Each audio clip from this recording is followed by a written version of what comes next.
In tonight's other headlines, the vice presidential candidates were campaigning in battleground states today, days before they meet for a debate. Republican Senator J.D. Vance held two events in Pennsylvania. In Monroeville, Vance participated in a town hall hosted by Lance Wallnau, a controversial evangelical leader. He claims to be a prophet, and he defended the January 6th assault on the U.S. Capitol. Vance hit on a familiar issue: immigration. American resources and American compassion have to go first to American citizens. And we have to build our country up to a strong place. And that's what allows us to be helpful and compassionate towards other people. Right now, our country is disintegrating from the inside. Democratic vice presidential candidate Governor Tim Walz was in Michigan. He stopped at a voter registration event.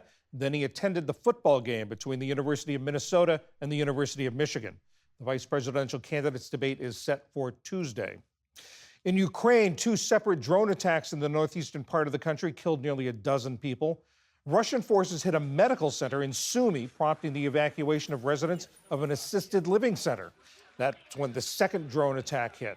9 people were killed and at least 21 others injured. Attacks in the region have ramped up since August, when Ukrainian troops moved into Russia. Sumy is only 20 miles from the Russian border. SpaceX launched a mission to rescue the 2 astronauts stuck on the International Space Station. To make room for them, there were only 2 astronauts on board instead of the usual complement of 4. Sonny Williams and Butch Wilmore were supposed to be in space for only 8 days this summer, but concerns about the Boeing Starliner meant they won't return to Earth aboard the SpaceX craft until late February, 8 months later than scheduled. Still to come on PBS News Weekend, the choices schools face when pandemic-era funding runs out at the end of the month. And new wearable technology takes us inside the minds of babies.